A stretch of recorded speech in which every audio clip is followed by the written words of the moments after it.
Hello everyone, my name is Tom, and as I promised you earlier that I'm going to make a video on scale modeling. I'm just testing my P51 Mustang. So before we go into the details about scale modeling, I just want to tell you, in my opinion, what is a scale model. See, first of all, scale models are not toys. So I get really annoyed when people say, "Oh, Tom, you make toys." So I get really pissed off and try to say it's not a toy. So why it's not a toy? It's because scale model try to represent the actual model in a ratio of scale. What I mean by ratio of scale is that this P51 Mustang is 1:72 scale of the actual aircraft. So if you blow it up to 1:1 scale, this will be of actual size to the real aircraft with everything in proportion. Whereas in toy, it will not be like that, because toys are meant to represent a little bit of fantasy to play around. Whereas in scale model, they try to depict the real object. So I'll keep this aside. Scale models generally comes in a box like this. This one is from Airfix, and this one is a typical starter kit from Airfix. And generally everybody start with a Spitfire. Spitfire is a very popular scale modeling subject. So when you buy a starter set, I will advise you to buy from Airfix, because Airfix tends to give you glue, or it's known as cement, a brush, and some paint. Most of the paint are acrylic, so it's good for a person who is new to scale modeling and want to start. When you open the box, you see something like this plastic. This plastics, or the part of the scale modeling, is called a sprue, and in the sprue tree you see different sections of the aircraft, like the wing, the fuselage, bottom of the wing, fuselage. This one is for close landing gear. This is the exhaust, etc., etc.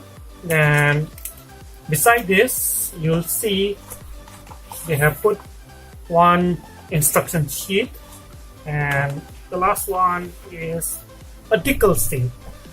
For more professional kit, it will come with PE or photo fret part and resin part. So we'll go that detail later on.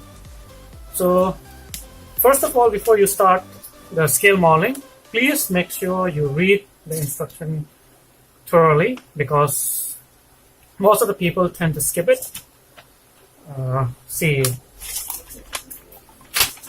just a sec. Most scale modeling for an aircraft start from the cockpit. So see the instruction very well. See, there are two types of number. One represent the color number. This one is for Humbrol, and this A15 represent the sprue tree. A is the A sprue, and 15 is the part of the sprue.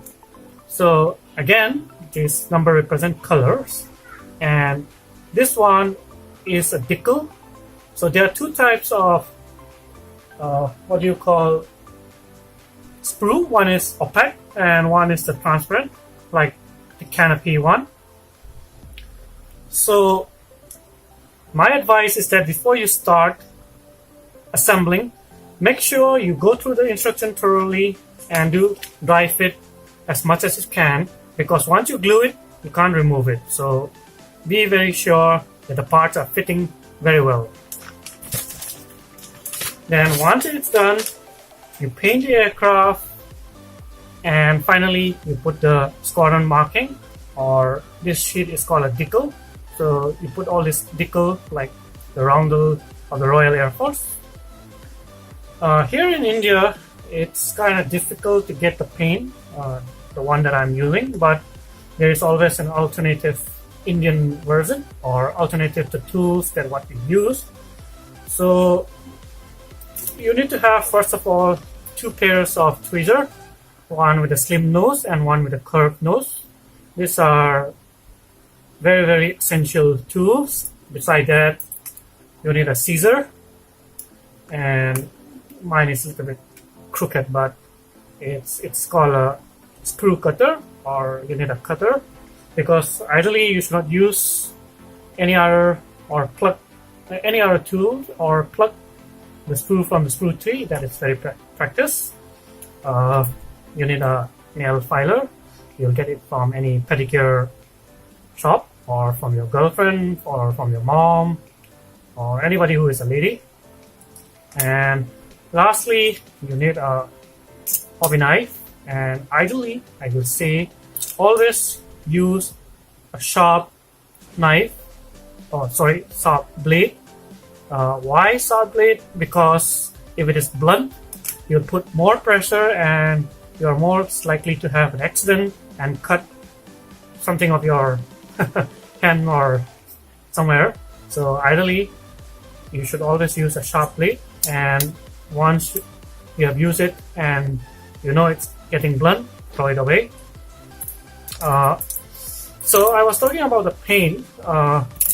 See, most of the time I'll be using this particular paint. It's from Tamiya and it's from Japan, but it's a little bit hard to get by. So alternative is that you go to any stationery shop and get this acrylic camel paste. This one is very, very good, and for that you need two types of thinner. For acrylic,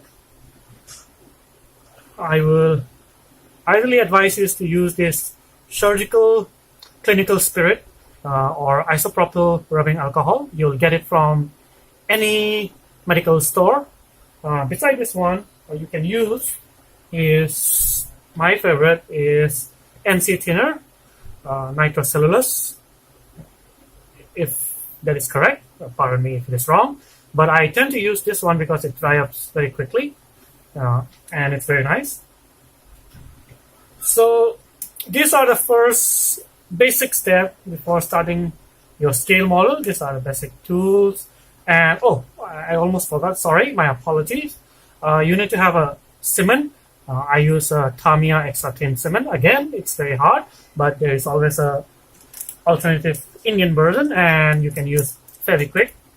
So on next episode, I will be starting on my Supermarine Spitfire and see how these tools are being used and how I paint it. And basically you have some rough idea how scale model is being built. So if you have any question on this video, you share with me so that I can answer it. Till next time, that's it. Thank you very much.